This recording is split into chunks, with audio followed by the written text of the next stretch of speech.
Hi friends, August 23, 2024 Modi Ukraine அதிபர் ஜெலன்ஸ்கியை ரஷ்யாவுடன் போர் குறித்து பேச்சு நடத்தினார். இதே போல தான் ஜூலை 9ஆம் தேதி ரஷ்ய அதிபர் புட்டினை மோடி சந்தித்து பேசினார்.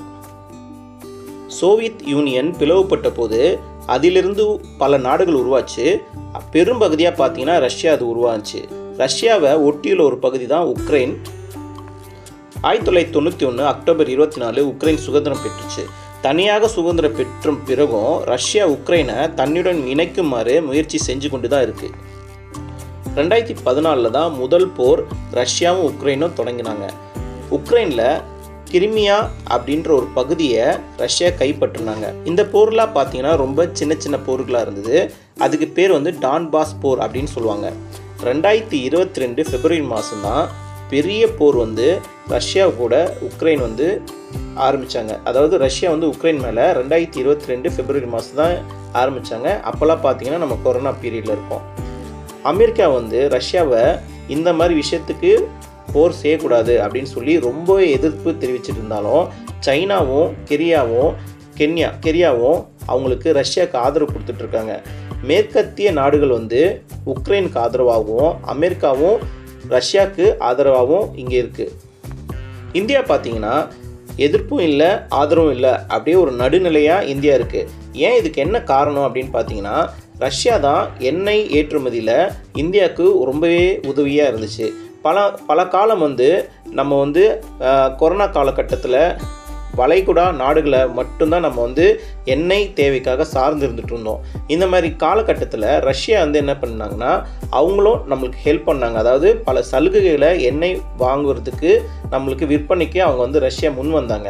இந்த ஒரு காரணத்துக்காக மட்டும்தான் நம்ம இன்னும் ரஷ்யா கூட நல்லுறவை வச்சிட்ருக்கோம். அதாவது ரஷ்யா கூட நம்ம எதிர்ப்பும் இல்லை, அதே மாதிரி உக்ரைன் கூட நம்ம ஆதரவும் இல்லை. அதாவது நடுநிலையாக இந்தியா எப்பயுமே இருக்கிறதுனால தான் பல நாடுகள் இந்தியாவை ரஷ்யாவும் உக்ரைன் கூட போர் செய்கிறத நிறுத்த சொல்லி பல நாடுகள் வலியுறுத்தியிருக்காங்க. ஆனாலும் இந்தியா எப்பயுமே நடுநிலையாக இருக்குது. அதாவது ஆதரவும் இல்லை, எதிர்ப்பும் இல்லை.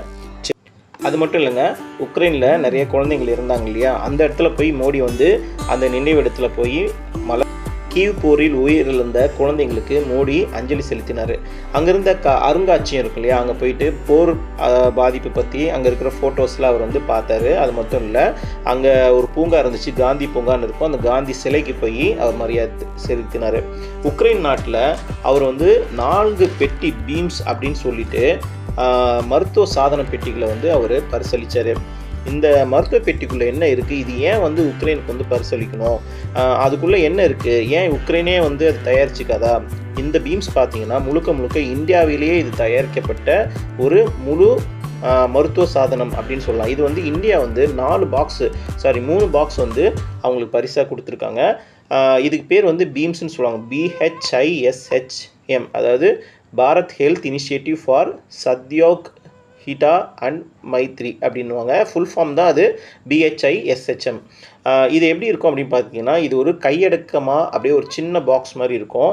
எந்த இடத்துலையும் நம்ம இதை பயன்படுத்த முடியும். குட்டி மருத்துவமனைக்கு இது இணையானது. எப்படின்னா ஒரு ஹாஸ்பிட்டலில் நீங்கள் என்னென்ன செய்வீங்களோ, ஒரு சின்ன ஹாஸ்பிட்டலில் ஒரு அடிபட்டு உள்ளே வராங்க, ஃபஸ்ட் எய்ட் பண்ணுவாங்க. அவங்களுக்கு தீ காயம் பட்டிருந்ததுன்னா தீ காயத்துக்கான மருந்து, வெட்டு காயம், எலும்பு முறிவு, அதுக்கான மருந்துங்கள்லாம் அது உள்ளே இருக்கும். அது மட்டும் இல்லை, சின்ன அறுவை சிகிச்சை கூட இந்த பாக்ஸ் வச்சு நம்ம செய்யலாம். 10லேருந்து 15 சின்ன அறுவை சிகிச்சைகள் செய்யலாம். ஒரு எக்ஸாம்பிளுக்கு வயநாடில் ஏற்பட்ட நிலச்சரிவு இருக்கு இல்லையா, அதில் எத்தனையோ பேர் ஆக்சிஜன் இல்லாமையும் சாப்பாடு தண்ணி இல்லாமையும் மாட்டிக்கிட்டு இருந்தாங்க. அது மட்டும் இல்லை, அவங்களுக்கு அவசர உதவிக்கு மருத்துவமனைக்கு எடுத்துகிட்டு போகிறது கூட அங்கே பிரிட்ஜ் கனெக்டிவிட்டி இல்லை. இந்த மாதிரி சூழ்நிலையில் தான் இந்த பீம்ஸ் கியூப்ஸ் உதவியாக இருக்கும். அதுக்குள்ளே பார்த்தீங்கன்னா தன்னைத்தானே ரீசார்ஜ் பண்ணிக்கும். அது இல்லாமல் அதில் ஆக்சிஜன் எடுத்துக்கலாம். சில எலும்பு முறிவுகள் ஏற்பட்டாலும் அதை நம்ம அவங்கள சரி பண்ணுறதுக்கு வசதியாக இருக்கும். அதில் ஒரு சின்ன பெட்டு மாதிரி இருக்கும், அதுலேயே அவங்க யூஸ் பண்ணிக்கலாம். அதாவது 200 பேருக்கு இந்த ஒரு சின்ன ஒரு பாக்ஸில் நம்மளுக்கு தேவையான மெடிசன்ஸ்லாம் அதுக்குள்ளே இருக்கும். தன்னைத்தானே மின்சாரமும் உற்பத்தி செய்து கொள்ளும். எந்த ஒரு வெப்ப கண்டிஷன்லேயும் இதை நம்ம பயன்படுத்திக்கலாம். மழை, புயல், ரொம்ப எந்த ஒரு சீதோஷ்ண சூழ்நிலையிலையும் ஹை கோல்டாக இருக்கட்டும், ஹை டெம்பரேச்சர் எதுவாக இருந்தாலும் சரி, இந்த பீம்ஸ் வந்து நம்ம யூஸ் பண்ணிக்கலாம். இந்தியாவில் வந்து 3 பீம்ஸ்க்கு வந்து பரிசாக நம்ம வந்து உக்ரைனுக்கு கொடுத்துருக்கோம். இவ்வளோ தான் இந்த வீடியோ. பட் வந்து இந்த பீம்ஸ்னால் என்ன அப்படின்றது உங்களுக்கு இப்போ புரிஞ்சிருக்கும். இதுதான் வந்து உக்ரைனுக்கு நம்ம பரிசாக அளித்தோம். இந்தியா வந்து நடுநிலையாக வந்து ரஷ்யாவுக்கும் உக்ரைனுக்கும் எப்பயுமே இருக்கிறதுனால தான் இன்றைக்கும் ரஷ்யாவும் சரி உக்ரைனும் சரி இந்த 2 அதிபர்களும் வந்து இந்தியாவுக்கு வர்றதுக்கு ரெடியாக இருக்காங்க.